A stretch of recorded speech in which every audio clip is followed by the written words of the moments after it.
Hi, hello, నమస్తే. ఒక మంచి విషయం. ఉగ్గు గిన్నెంత ఉండదు కానీ ఉడత పిల్ల నడుముకి ఊపెక్కువ, తెగెగిరి పడుతుంది పిల్ల అన్నట్లు కాలికి దెబ్బ తగలడం, కంట్లో నలుసుపడడం ఇలాంటి ఎప్పుడూ జరిగేటివే.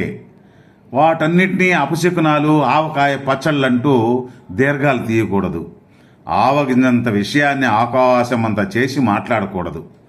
పంచాంగం చూసి పూజ చేస్తే దండం పెట్టగానే దీపం ఆరిపోయినట్లుంది వ్యవహారం. ఎప్పుడు ఎక్కి దిగే మిట్లే కదా. ఇన్నాళ్ళు జారిపడిన వాళ్ళు ఇప్పుడు అలా జారిపడ్డారంటే ఏదో అపశకునం లాగే అనిపిస్తుంది కదా. ఆలోచించవలసిన విషయమే మిత్రమా. ఎవరైనా మన ఇంటికి కోడలు రావాలని అనుకుంటారు కానీ కోడలు రూపంలో ఉండే కొరివి దయ్యం రావాలని అనుకోరు కదా. కొంతమందికి గౌరవం ఇవ్వడం తక్కువ, గారాబం చేయించుకోవడం ఎక్కువ, మర్యాద ఇవ్వడం తక్కువ, మాటకారితనం ఎక్కువ అన్నట్లుగా ఉంది.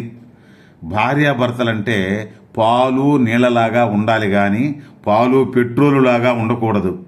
తగలబెట్టడానికి తాటాకులు మోసుకొస్తే నిప్పంటించే సమయానికి నీరసం వచ్చినట్లుంది. పాలు నీళ్ళలా కలిసిపోయే వారికి మీరు మేము అనే తేడా ఉండకూడదంటారు. దోచుకున్నా దాచుకునేందుకు డబ్బులున్నాయని అందరికీ తెలియాలి. డబ్బులున్నప్పుడే కదా చూపించుకోగలం. డబ్బు లేనప్పుడు ఎంత డప్పు కొట్టుకుంటే ఏం సుఖం. నేను ఒక విషయం చెప్తాను వినిమిత్రమా. ఒప్పించి తాళి కట్టేదానికి, ఇష్టంతో తాళి కట్టేదానికి చాలా తేడా ఉంది. నీ ఇష్టాలు నాకు తెలుసు, ఈ ఇంటి గౌరవం కాపాడు, నీ మీదే నాకు ప్రేమ ఎక్కువ, నమ్మకం ఎక్కువ, నేను చెప్పిన మాట నీవెప్పుడూ జవదాటవు, ఈ విధంగా చెప్పి ఒప్పించి పెళ్లి చేస్తే పెళ్ళైతే జరుగుతుంది. పరువు, మర్యాదలు, గౌరవం దక్కుతాయి.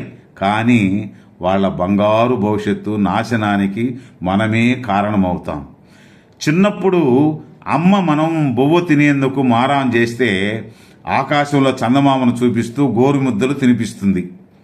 అదే పెళ్ళయిన తర్వాత మన భార్య బొవ్వు పెట్టే విషయం అటుంచు, అదే ఆకాశంలో చుక్కలు చూపిస్తుంది.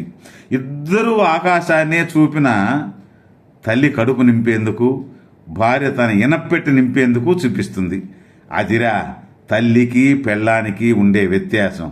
తెలుసుకో మిత్రమా, ఇది నిజం.